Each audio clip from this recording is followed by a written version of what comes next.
Selamat siang pemirsa, Anda kembali menyaksikan spesial dialog bersama saya Prisa Sompodatu, di mana tema kita kali ini adalah membahas mengenai outlook hulu migas di tahun 2021 bersama dengan Kepala SKK Migas. Iya pemirsa, inilah spesial dialog selengkapnya untuk Anda.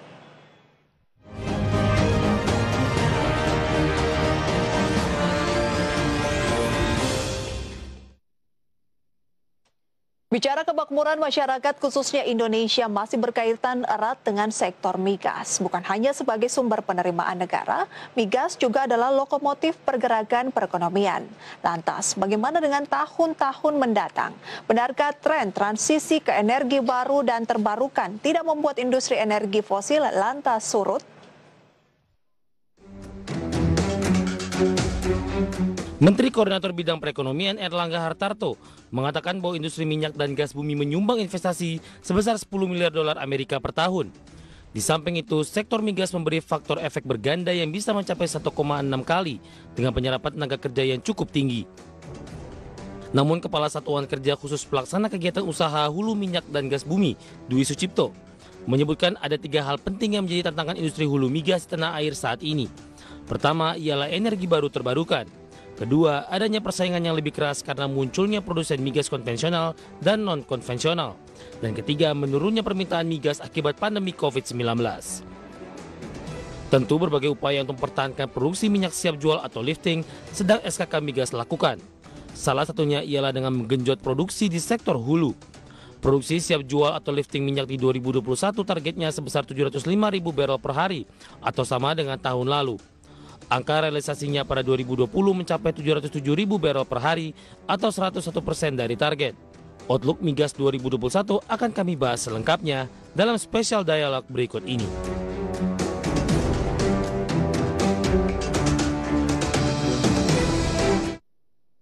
Ya, itu dia outlook migas di tahun 2021. Akan kita bahas bersama dengan Bapak Dwi Sucipto, Kepala SKK Migas. Selamat siang Pak Dwi, apa kabar? Selamat siang, Mbak Prisa. Terima kasih. Baik. Terima kasih banyak Pak atas waktunya untuk siang hari ini bersama dengan IDX Channel.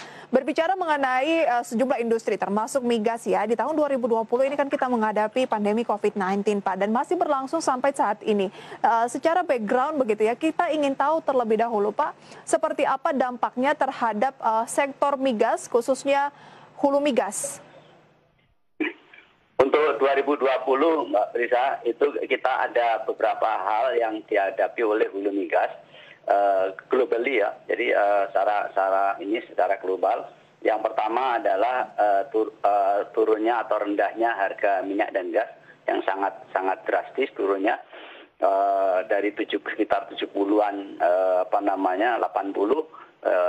jatuh sampai di bawah 20 ya. Jadi itu yang pertama. Yang kedua adalah adanya pandemi yang membuat terbatasnya pergerakan dan itu kemudian memukul seluruh investasi di hulu migas. Antara lain yang pertama, para pemain di hulu migas itu memotong 30% dari investasinya. Dan lalu kemudian mereka juga menunda proyek-proyek yang mereka telah lakukan dengan menunggu tingkat keekonomian dari masing-masing proyek itu. Itu yang secara global dihadapi oleh semua. Tentu saja Indonesia masih lebih kita lebih beruntung karena dampaknya tidak sebesar itu. Dari sisi investasi kita turun kira-kira 20%. Dunia 30%, kita di 20%. Lalu kemudian dari sisi produksi kita hanya terdampak kira-kira 5% untuk minyak, dan gasnya kira-kira gas itu tergantung serapan. Jadi itu kira-kira yang antara lain yang terjadi. Kalau kita lihat misalnya sejauh ini apa yang kita lakukan atau kita capai di 2020, seperti misalnya reserve replacement ratio, itu adalah bagaimana upaya kita mengganti cadangan dari minyak atau gas yang diambil. Kita masih bisa di atas 100%, yakni 102%, dan itu membuat kita 3 tahun berturut-turut Indonesia memperoleh reserve replacement ratio di atas 100%. Dan kemudian dari sisi lifting minyak, kita mencapai 706.000 barel oil per hari dari targetnya 705.000, jadi di atas target. Dan kemudian dari sisi gas, karena gas ini sangat dipengaruhi oleh serapan, kita lifting tahun yang lalu adalah 5.462 dari target 5.600, jadi kira-kira 98%. Oke, jadi ya, migas, Pak Dwi, jadi minyaknya liftingnya ini di atas target, sementara untuk gasnya 98% dari target ya? Betul, dan itu terdampak karena serapan yang rendah. Jadi serapan dari listrik cukup banyak turunnya karena industri-industri yang menggunakan listrik juga terganggu oleh Baik, Pak Dwi. Target lifting migas kita di 2020 kan juga seiring pandemi sempat direvisi. Nah, dari angka yang Bapak sampaikan tadi ini 706 lifting 706.000 ini untuk minyak, kemudian gas 5.462 ini sudah dari target revisi ya, Pak ya? Setelah revisi, nah itu yang saya sebutkan bahwa pandemi mempengaruhi 5% dari angka lifting kita adalah koreksi itu. Tadinya direncanakan di 745, kemudian menjadi 705. Berarti beda kira-kira 35 from 700. Jadi kira-kira itulah yang saya hitung bahwa 5% lebih rendah. Itu adalah terdampak dari COVID. Gitu. Oke. Ya. Selain berbicara mengenai target lifting, kemudian juga investasi tadi Pak Dwi sempat singgung juga menurun begitu ya. Kalau global 30%, Indonesia hanya 20%, masih jauh lebih baik. Tapi berbicara angkanya, 20% ini sebenarnya dalam barometernya ini biasanya dolar Amerika ya Pak ya. Berapa banyak sih itu? Ya, kita investasi di hulu migas tahun 2020 10,5 billion US dollar. Dan 10 billion 10,5 billion US dollar. Dan dari situ penerimaan negara meningkat dari target 5,6 billion US dollar, insya Allah akan dicapai di atas 8 billion US dollar. Oke, menurut data kami Pak, penurunan mencapai 20% dari investasi industri hulu migas ini 20% penurunannya diprediksi mencapai 13,8 miliar dolar Amerika Serikat. Benar? Dari awal 13,8 kemudian turun realisasinya sekitar 10,5 billion US dollar ya. Oke, antisipasi yang dilakukan SKK Migas Pak, karena kan kita di awal tahun 2021 agar mungkin yang belum tercapai, yang kurang di tahun 2020 bisa terlaksana di tahun 2021 apa saja? Ya, jadi yang intinya para investor ini mereka mengalami kesulitan keuangan, jadi cash. Jadi karena itu yang pertama yang berupa temporary insentif yang kita lakukan adalah penundaan pencadangan dana ASR. ASR ini adalah dana pasca penambangan yang harus dilakukan. Jadi itu kita tunda dulu. Kemudian ada beberapa insentif yang dilakukan dalam rangka menjaga keekonomian dari blok wilayah kerja. Jadi misalnya sekarang mengenai tax holiday, pengurangan indirect tax ya, kemudian PPN LNG, kemudian biaya sewa barang milik negara, kemudian biaya pemanfaatan LNG badak, dan juga fleksibilitas fiskal, serta mengenai gas price yang kita harus diskon ketika harga gas dunia rendah. Jadi usaha-usaha itu bisa membantu keekonomian dari wilayah kerja sehingga bisa mendorong mereka untuk tetap melaksanakan kegiatan-kegiatan di hulu migas. Itu yang kita lakukan di 2020. Oke. Penurunan investasi migas Republik Indonesia ternyata kalau kita lihat di 2020 tidak seburuk global begitu ya Pak ya, tapi tentu tidak lepas dari sejumlah rintangan. Nah, selain kesulitan keuangan, nanti akan kita bahas rintangan-rintangan apa saja lainnya yang menghambat industri migas nasional dan langkah-langkah ke depannya ya Pak ya. Kita jeda terlebih dahulu Pak Dwi.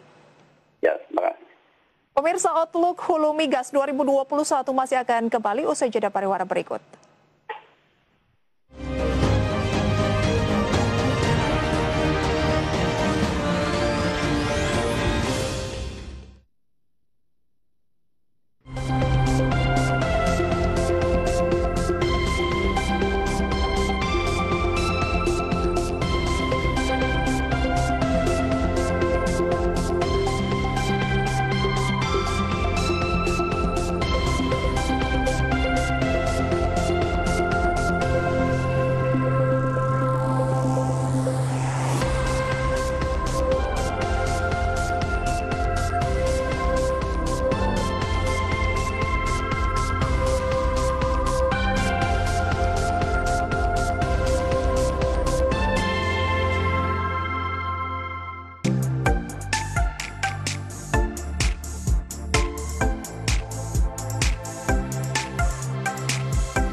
Terima kasih pemirsa IDX Channel, Anda masih menyaksikan spesial dialog. Kita berbincang bersama dengan Bapak Dwi Sucipto, ini Kepala SKK Migas. Kita ingin tahu begitu ya, outlook Hulu Migas di 2021 seperti apa.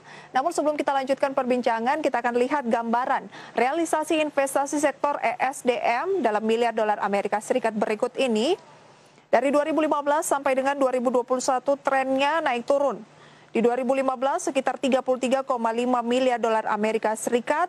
Kemudian sempat menurun hingga 2017 di 28,3 miliar dolar Amerika Serikat.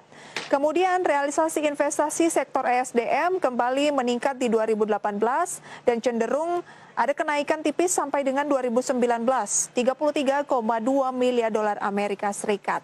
Dan di tengah tahun pandemi 2020, turun lagi di 24,4 miliar dolar Amerika Serikat. Dan di 2021 targetnya akan melaju ke 36,4 miliar dolar Amerika Serikat. Lantas pemirsa, berikut adalah realisasi investasi sektor ESDM.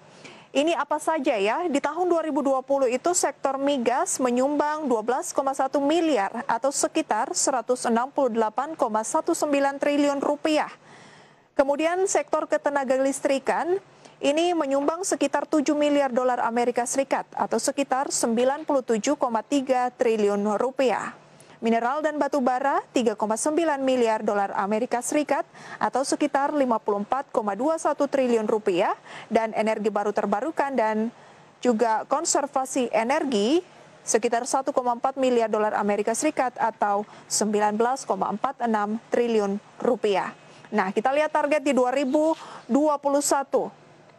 Sektor migas 17,6 miliar dolar Amerika Serikat, jelas ada kenaikan yang cukup tinggi dibandingkan 2020 atau 244,64 triliun rupiah.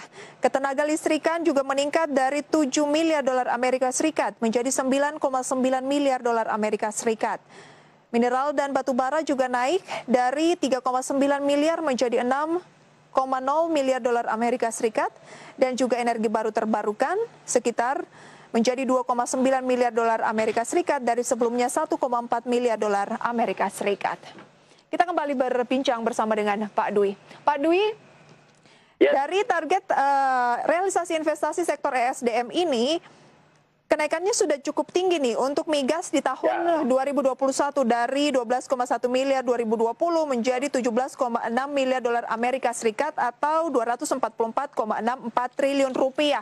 Langkah yang dilakukan agar target ini bisa tercapai atau optimismenya apa nih Pak? Mengingat kan pandemi juga kita ini lagi pembatasan lagi gitu, pembatasan yang cukup ketat.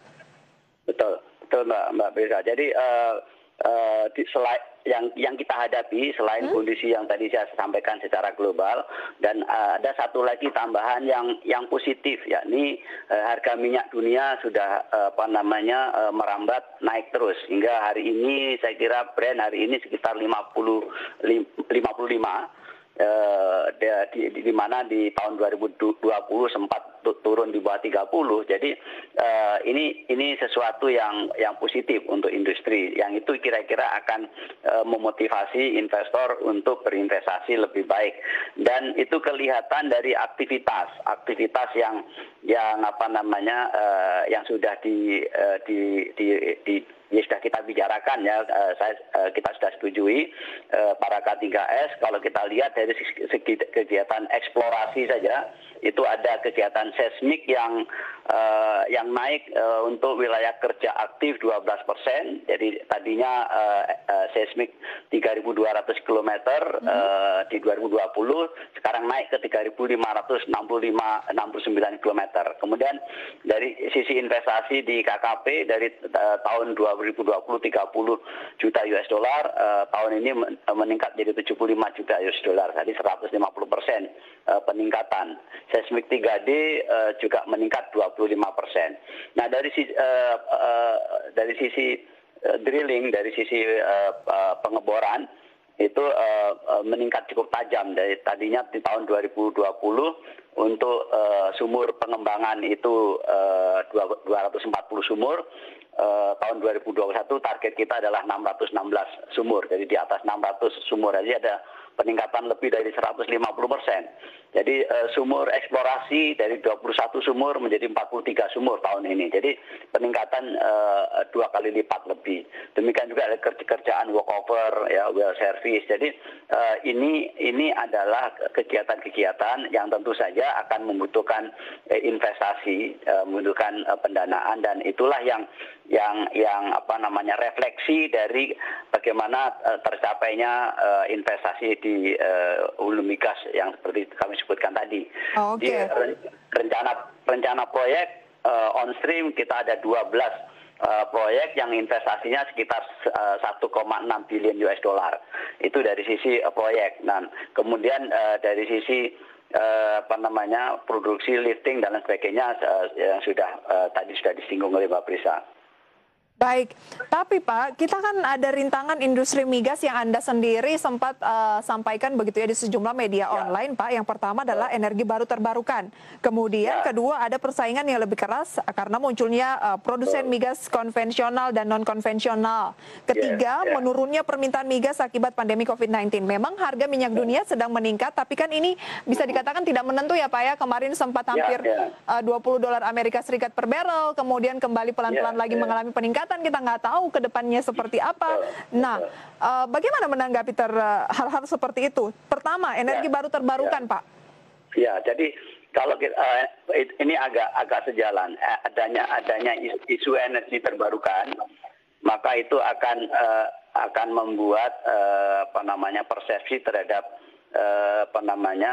terhadap minyak dan gas itu terpengaruh. Jadi oleh karena itu nanti harga tidak akan tidak mungkin diharapkan misalnya kembali ke harga seperti zaman-zaman yang lalu di atas $80. Jadi kita pun sudah membuat persepsi harga ke depan kira-kira sampai di mana. Jadi untuk 20 tahun ke depan kita melakukan perhitungan di sekitar $60 per barel. Di mana tahun-tahun sebelumnya kita masih menggunakan angka 70, angka 80 gitu. Jadi itu koreksinya, sehingga nanti tingkat keekonomiannya akan terganggu. Nah, nanti bagaimana langkah menyelesaikan. Demikian juga mengenai persaingan antar negara itu sangat-sangat keras terjadi, sehingga investor itu bisa sangat mobile dari investasi di Indonesia kemudian pindah ke investasi di luar negeri. Blok di Indonesia bisa di handoverkan kepada investor yang lain. Jadi oleh karena itu daya tarik negara itu menjadi sangat penting untuk dibangun agar kita bisa keep target-target ke depan. Investasi di hulu migas ini akan tetap tumbuh sebagaimana yang kita targetkan untuk bisa produksi 1 juta barel oil per hari di tahun 2030. Ada beberapa insentif atau stimulus yang saat ini terus sedang digarap di pemerintah, di Kementerian SDM dan di Kementerian Keuangan yang masih dalam proses. Kita ada 9 di 2020 kita ada 9 paket stimulus yang sudah diselesaikan ada 5, sehingga sekarang kita meneruskan untuk menggarap 4 paket lagi stimulus yang lain. Itu pertama. Yang kedua adalah tentu saja perizinan. Di dalam perizinan bagaimana kita bisa memperbaiki persepsi investor tentang Indonesia. Oleh karena itu SKK kerjasama dengan BKPM dan pihak lain kita membangun one door service policy.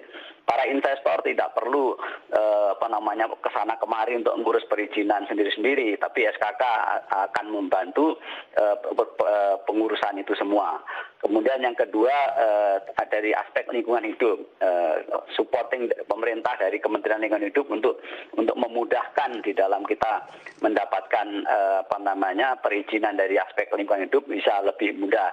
Yang terakhir nanti adalah masalah pembebasan lahan. Nah ini yang masih agak krusial, tapi insya Allah dengan kerjasama dengan pemerintah daerah ini juga bisa kita atasi, gitu Mbak. Oke, Pak Dwi, 1 juta barel per hari di tahun 2030 itu adalah targetnya. Ya. Jadi meskipun saat ini kita ada tren transisi ke energi baru terbarukan, tapi industri energi fosil, minyak dan gas sampai dengan tahun 2030-an, menurut Pak Dwi ini masih akan tetap bertaji ya Pak ya?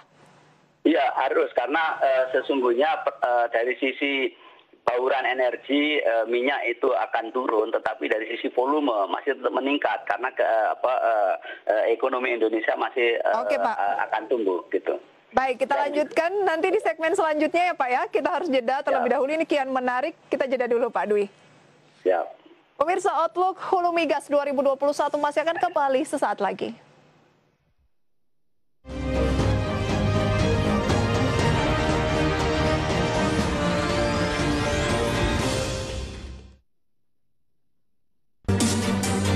Senang sekali saya David San dan dapat hadir menemani Anda dalam program spesial dialog webinar on TV. Setiap minggunya kita akan membahas tema-tema yang sangat menarik. Apa kabar ibu-ibu sekalian? Alhamdulillah baik. Salah satu ambisi daripada Kementerian Koperasi dan UMKM bersama Spesco adalah koperasi keren, baru, digital gitu kan, yang kita bisa IT. Pergerakan indeks harga saham gabungan sepanjang perdagangan hari ini tertekan, level 5 ribuan kembali ditinggalkan. Bagaimana analisis Anda? Masih ada peluang turun lebih lanjut. Kalau misalkan regionalnya memerah, nah maka tidak tentu kemungkinan kita juga akan ketularan kan.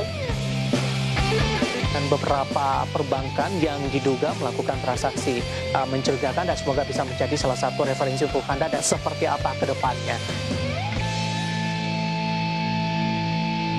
Hello, I'm Clara Antawijaya. I'm Associate Producer and News Presenter on Market Headlines. As Market Headlines starts at 4:30 p.m., which is in line with the closing market, therefore we summarize market conditions only for you. And my job in here as a journalist, I give concise and accurate news for the audience. And also, being a journalist is not only a job for me, but it is also a passion.